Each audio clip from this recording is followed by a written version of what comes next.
Ahora vamos a conocer cómo es que algunos científicos le dieron clasificación a los microorganismos. Y vamos a empezar por el primer científico que hizo su clasificación binominal de tipo artificial, y fue Carlos Linneo, que fue un sueco reconocido para proponer un sistema y nombrar a los seres vivos, el cual se basa en dos reinos, animal y vegetal, mientras que a los hongos, por no presentar movimientos, los dejó en el reino vegetal, pero a los microorganismos se iban clasificando dependiendo de sus características en cualquiera de los dos reinos.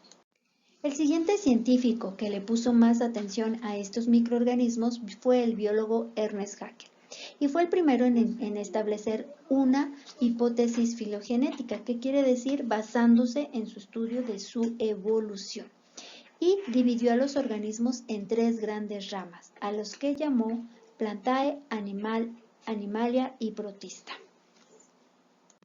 En 1938, Edward Sharpton observa que las bacterias procariotas carecen de núcleo. Por lo tanto, él hace una clasificación entre células eucariota y procariota y dividió estos dos imperios. Barclay, un poquito después, crea el reino Monera y los divide en dos. Por lo tanto, las bacterias ya empiezan a tener su propio dominio en la clasificación de los seres vivos. Después de que ya existía la clasificación del reino Monera y que ya estaban divididos los seres vivos en células procariotas y eucariotas, viene el científico Whittaker y propone clasificar 5 reinos por su tipo de célula, además de sus formas de nutrición. Y se crean 5 dominios, lo que es el reino Monera, Protista, Fungi, Plantae, Animalia, no olvidando que estaban clasificados de acuerdo a su célula. En la clasificación actual de Woesen en 1970 ya se da una clasificación de acuerdo a sus características evolutivas, por lo tanto, este generó 3 dominios de acuerdo a su estructura y composición genética. Se basó en la secuencia de ARN que poseen las mitocondrias de las células eucariota. Recordemos que las células procariota carece de este orgánulo y se presenta en todos los seres vivos, pluricelulares, y posee cierto tipo de características evolutivas. Y en la clasificación de Woesen de los seres vivos, aquí clasificó 3 dominios principales o taxones, que los conocemos como el dominio Archaea, bacterias y eucariotes. En el primer dominio de Archaea encontramos a las bacterias extremas, que son unicelulares, sencillos y con una gran variedad de metabolitos, que soportan grandes temperaturas y que se alimentan de sustancias orgánicas que en ocasiones llegan a ser tóxicas para las que poseen célula eucariota. En el siguiente dominio tenemos a las bacterias, donde se encuentran todas las demás bacterias a las que nosotros les vamos a dedicar cierto estudio, como las que generan intoxicaciones e infecciones alimentarias. Y en el tercer dominio encontramos a todos los organismos que poseen esa célula eucariota, en donde encontramos animales, plantas y al ser humano, que somos organismos pluricelulares y de más complejo metabolismo. En este siguiente mapa conceptual podemos aprender acerca de los dominios de la vida y tenemos los 3 taxones, que es Archaea, donde se encuentran los primeros pobladores de la Tierra, microbios extremos, y en el de bacteria todas las demás bacterias, las que ya llevan a cabo un proceso fotosintético, esas raíz de toda la vida del árbol.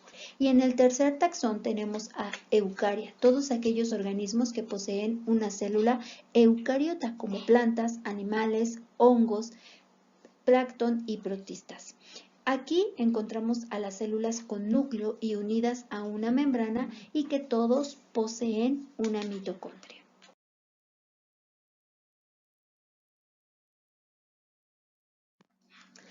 Y no podemos terminar esta lección si no mencionamos qué es un árbol filogenético. Y pues bueno, los científicos actualmente basan su sistema de clasificación de todos los organismos vivos tomando como base esos criterios evolutivos que se encuentran en su material genético de ARN de todos los organismos, basándose en su parentesco, semejanza, divergencia y sobre todo en su evolución.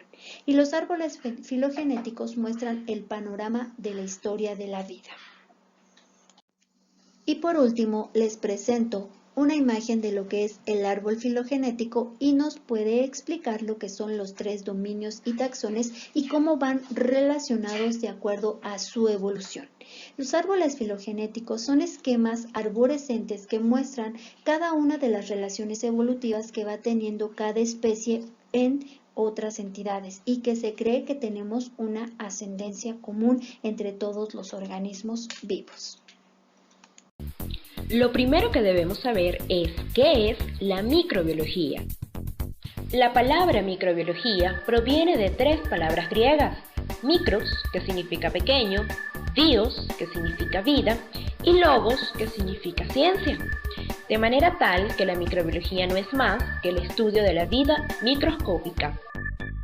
Ahora bien, ¿qué tiene que ver la microbiología con los alimentos que diariamente consumimos? La microbiología de los alimentos es la parte de la microbiología que trata de los procesos en los que los microorganismos influyen en las características de los productos de consumo alimenticio, humano o animal. Su estudio es de relevancia en el sector industrial, por las aplicaciones que tiene dentro de la transformación de los alimentos y por las alteraciones que causan cuando desembocan en enfermedades que luego se convierten en pandemias. Ya en los primeros años de formación profesional, los futuros ingenieros en alimentos conocen la relevancia que tienen los microorganismos en el sector para la obtención de un producto, por lo que se hace necesario profundizar en las amenazas hacia la salud del consumidor, debido al consumo de alimentos y bebidas contaminados, los cuales pueden generar graves enfermedades en la población. Los microorganismos relacionados con los alimentos se agrupan en 3 clases, dependiendo del riesgo que impliquen. El grupo 1 corresponde a microorganismos que no implican riesgo para la salud, pero sí para la vida útil del producto, denominados microorganismos alteradores. El grupo 2 incluye microorganismos de riesgo indirecto bajo, son los que conocemos como microorganismos indicadores. Y finalmente el grupo 3 incorpora a microorganismos de riesgo directo para la salud, es decir, los microorganismos patógenos. Entre los microorganismos alteradores de las condiciones organolépticas de los alimentos podemos mencionar a los gérmenes acidófilos, los gérmenes lipolíticos, los gérmenes termófilos, los gérmenes halófilos y los gérmenes psicrófilos. Cuando hablamos de microorganismos indicadores, nos referimos a aquellos que nos permiten evaluar la calidad de la materia prima, problemas de almacenamiento, abuso de temperatura, potencial contaminación fecal o posible presencia de agentes patógenos como por ejemplo Escherichia coli o coliformes fecales, contaminación por manipulación humana cuando sospechamos de la presencia de bacterias como Staphylococcus aureus. Los microorganismos en los alimentos pueden causar alteraciones al mismo de 2 tipos: alteración del poder nutritivo y de las propiedades organolépticas. Para el caso de las enfermedades que pueden ocasionar en el hombre, estas pueden ser infecciones, intoxicaciones o alergias.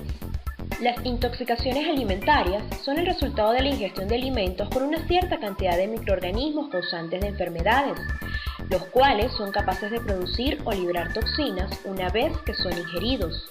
En general, las fuentes de contaminación de los alimentos son diversas. Entre las principales encontramos la salud de los animales, el ambiente en donde se crían los animales, así como en el que se cultivan frutas y vegetales, el transporte tanto de productos cárnicos como el de frutas y vegetales, los utensilios usados para la elaboración de los alimentos, el proceso de los alimentos y el ser humano, el cual debe cumplir con todas las condiciones sanitarias para elaborar productos alimenticios.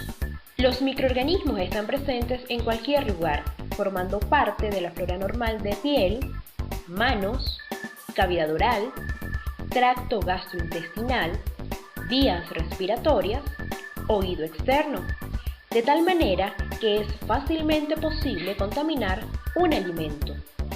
Ya para terminar, nos damos cuenta de que la microbiología juega un papel fundamental en los alimentos, ya que nos permite determinar si están contaminados o, por el contrario, libres de agentes patógenos, es decir, sanos y listos para el consumo por humanos y animales de una manera segura, sin correr el riesgo de sufrir enfermedades perjudiciales para la salud. Por ahora me despido, no sin antes invitarlos a las próximas sesiones en las que seguiremos estudiando sobre los microorganismos y cómo son utilizados para la elaboración de algunos alimentos, permitiendo que estos mantengan todas sus propiedades organolépticas hasta el momento del consumo.